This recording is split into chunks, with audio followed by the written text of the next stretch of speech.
Decades after World War II, a manuscript was found in a Bavarian monastery. Inside it, the confession of a Nazi officer. And it wasn't about remorse. The text, written by a Jesuit priest, described details found in no military archive. Secret chambers. Projects never revealed to the public. And one chilling phrase: the Third Reich fell, but the project did not. When the Third Reich collapsed in 1945, the victorious powers focused on trials, demilitarization, and revenge. But another force was quietly moving through the rubble: the Church. With thousands of wounded German soldiers, orphans scattered across Europe, and a population spiritually broken, the Vatican discreetly mobilized its agents, not to convert, but to contain. Priests were deployed to conflict zones, POW camps, and regions scarred by horrors no one wanted to name. One of them was Antoni Weber, a Polish Jesuit, multilingual, and trained to listen without reacting. Documents show he was reassigned in 1946 to a remote monastery in the Austrian Alps. The official reason: to provide spiritual support to prisoners of war. But something didn't add up. Internal reports listed crossed-out names, American military seals, and Latin notations in the abbey's archives. One detail kept appearing: the initials EK, the same found in the manuscript discovered decades later. What exactly was Father Weber doing there? And why was he chosen over dozens of others? Officially, he was a confessor, but in practice, he might have been placed there for something else. Faith can redeem a man, but it can also be used to conceal what he revealed. The St. Gallen Monastery didn't appear on military maps. Isolated, surrounded by forests and snow, it served as a temporary holding site for high-value Nazi prisoners. It was there, in May 1946, that Father Antoni Weber received a prisoner who wasn't listed in any public registry. He was delivered under American custody. No uniform, no name, no recognizable face. Only a sealed dossier. His initials, EK. What followed was unusual, even for a confession. The monastery was locked down for 48 hours. No other priest had access to the cell. Only Weber. The confession lasted 3 hours. No screaming, no regret. And according to the priest's hidden journal, the man wasn't seeking forgiveness. He wanted someone with spiritual authority, to hear what he was about to reveal. "I don't want redemption," he allegedly said. "I want someone to know what's still happening." 2 days later, EK was found dead, hanged with his own belt, in a cell where no prisoner was supposed to have personal belongings. The cause officially ruled suicide, but what he said wasn't forgotten. Against church protocol, Father Weber recorded fragments of the conversation, in ciphered Latin on loose pages hidden within the monastery's stone walls. And there, something far greater than a confession had begun. It was a declaration, a warning. The cell was cold, windowless, just stone, iron, and silence. Father Weber entered alone, as sacramental tradition required. But what he found wasn't a broken man. It was a calm officer. Light eyes, uniform hidden beneath civilian robes. The kind of man trained not to kill, but to obey and conceal. EK got straight to the point. He didn't want confession. He wanted to testify. His words, later written down in fragments by the priest, didn't speak of concentration camps, but of places not even the Allies had discovered. Underground chambers, experiments, not about race, but about time. The war wasn't just for territory. It was for control of the historical cycle. He mentioned code names, Project Kronos, Base 211, Ahnenerbe. References to SS units rumored to research archaeology, experimental physics, and escape routes for ideas that could not die with the Reich. He said many had already left, not to South America, as most assumed, but to places protected by other hidden allies. Places where science, occultism, and strategy fused. As he spoke, Weber remained silent, but in his diary, he later wrote, "He wasn't confessing. He was leaving instructions, as if he expected me to carry something in his place." Behind the scenes, monks recalled American agents patrolling the monastery that week. They demanded total silence. Orders came from above. No one dared ask who the prisoner was. 2 days later, when EK was found dead, the silence became absolute. But something had escaped. The officer's words were now in the hands of someone who should never have heard them. And Weber knew it. The official story was simple. Father Antoni Weber served as a temporary chaplain after the war. He died decades later in anonymity. No mention in Vatican records, no memorial, no suspicion. But in 1988, everything changed. During renovations of the old Sankt Gallen monastery, workers found a hidden cavity inside the sacristy wall. Inside, a rusted metal container. And inside that, the manuscript.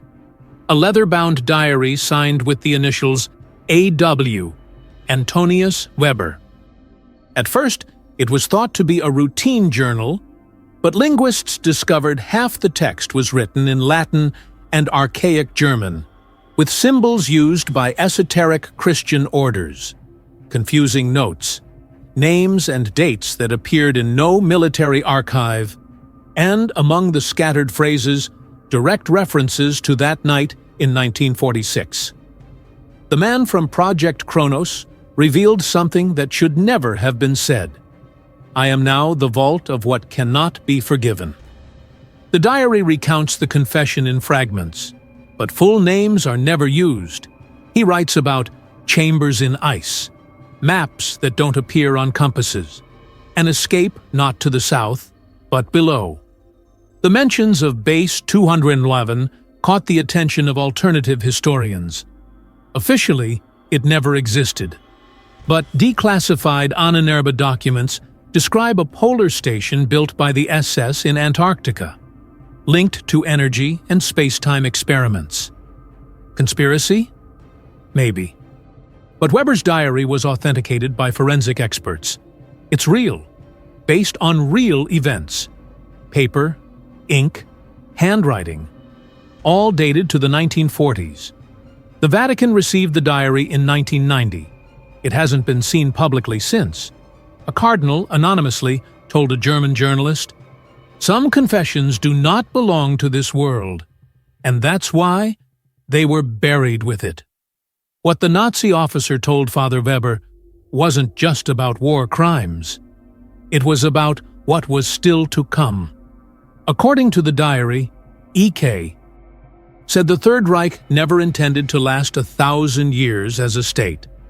The goal was deeper, to create a technological, ideological, and scientific legacy that could survive its destruction. A Reich without a flag. The confession referenced underground structures built outside Europe, not to hide people, but to preserve documents, tech, and experimental formulas. Names in the diary match real projects later confirmed through post-Cold War files. Ahnenerbe, the SS's occult and archaeological division base, 211, alleged facility in Antarctica, Project Kronos, linked to time and magnetism manipulation, mentioned in Soviet counterintelligence reports from the 1960s.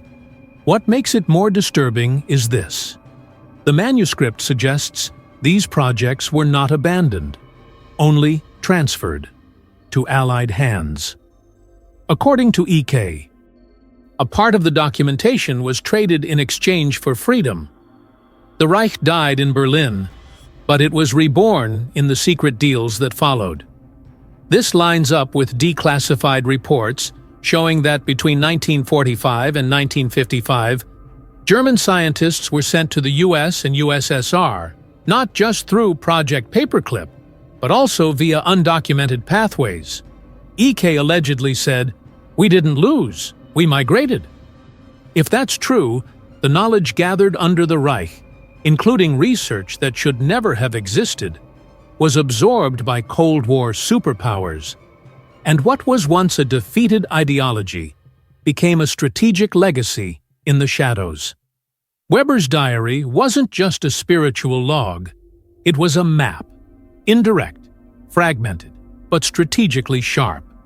Cross-referencing the names and dates with declassified documents revealed patterns. The places described in the confession were visited by U.S. and Soviet intelligence between 1946 and 1952.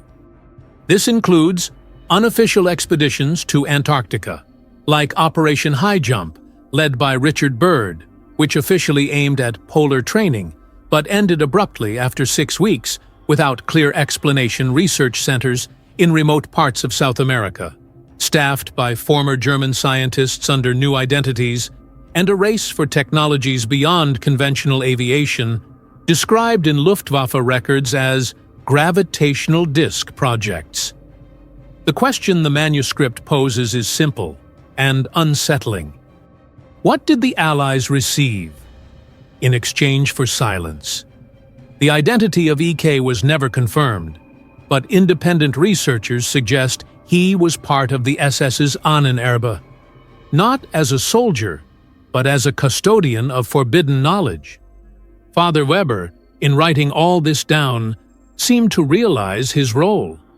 He wasn't just the last to hear a confession, he was the silent link between a fallen empire and the powers that inherited its secrets.